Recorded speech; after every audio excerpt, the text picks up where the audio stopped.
Today, we'll hear more from Dr. Meyer responding to critics of intelligent design, such as Richard Dawkins and his book, The God Delusion. It's interesting when you look at Dawkins's argument in the God Delusion. It's a very simple argument. It runs like this. He says, God, there's no evidence for God's existence. God is tantamount to a delusion. Why? Well, because the best evidence that we always had for the existence of God was the evidence of design in nature, and the design argument was the best argument for God's existence.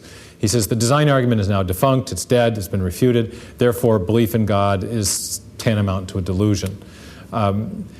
Interestingly, though, in saying he just simply asserts that the design argument is dead and sort of refers the reader to his 1986 work, The Blind Watchmaker. But neither in The Blind Watchmaker nor in any of his subsequent work does Dawkins take on the argument that I'm making, the argument from the presence of digitally specified information inside the DNA molecule.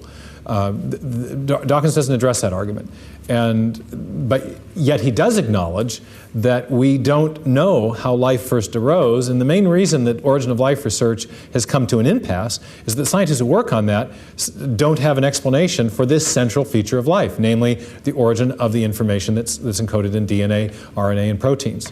So Dawkins has essentially acknowledged that he can't explain this appearance of design, the presence of the machine code in the genes, as he calls it elsewhere, and yet he also asserts that the design argument has been defunct, and yet the central feature of life that looks designed is the presence of information inside the cell.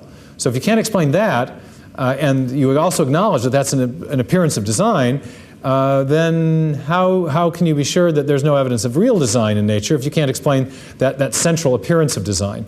And that's really the topic of the book. I look at the different competing explanations that have been offered to try to explain the origin of life, particularly the origin of the information you would need to build life, and I show why they have failed.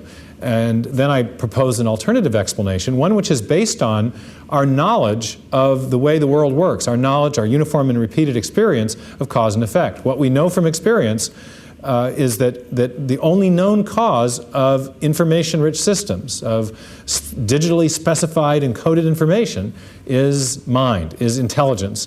And therefore, we can infer that intelligence is the best explanation for the information that we see inside DNA.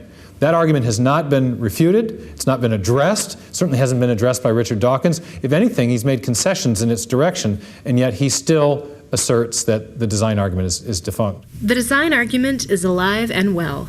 Though Darwinists may want to avoid addressing the appearance of design in the DNA molecule, the evidence is there in the digitally specified information, and Meyer isn't about to let them forget it. Using Charles Darwin's own method of scientific reasoning, Meyer shows how intelligent design is the best explanation for the origin of life. I look at the competing explanations that have been offered to try to explain the origin of information. And there have been several. There have been explanations that are based mainly on chance or random processes. There are explanations that have been based on law-like processes of what scientists sometimes call necessity, things that always occur with perfect regularity. And there have been explanations that have been based on a combination of chance and necessity, random variations with some law-like process. And I show that each one of those categories of explanation, as well as the individual explanations that exemplify them, have failed to account for the central feature of life, which is the origin of information. I also show that my conclusion in that regard is somewhat uncontentious. If you get into the literature and origin of life biology, you find that most scientists who work on the problem recognize that none of the major approaches have really worked, that the field's in a state of impasse.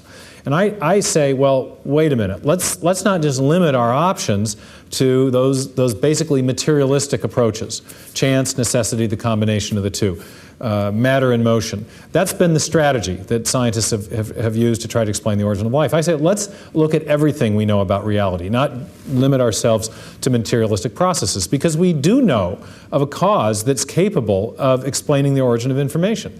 And that cause is mind, it's intelligence. Whenever we see information and we know the cause of where it came from, whenever we know its source, whether we're talking about an ancient hieroglyphic, whether we're talking about a section of code in a software program, whether we're talking about a page of text in a book, and we trace that information back to its source, we always find that there was an intelligent cause there, a mind, not an undirected process.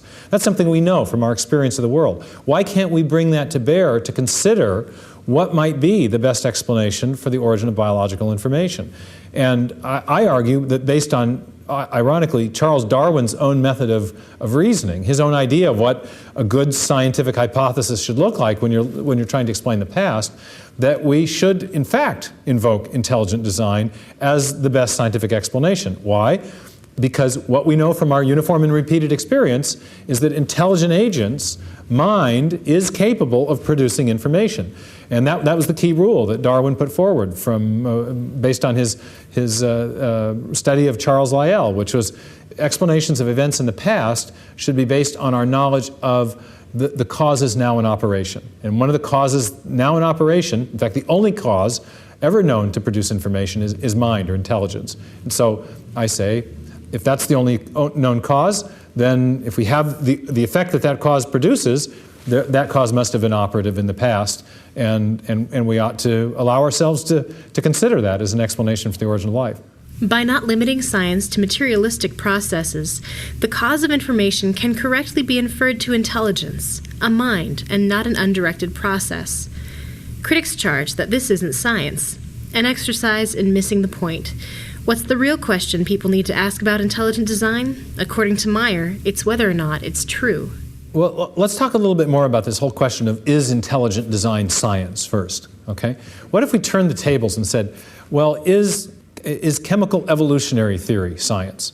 Or let's talk about any other subject. Let's say, is Darwinian evolution science? Is string theory science? Is Newton's theory of gravitation science?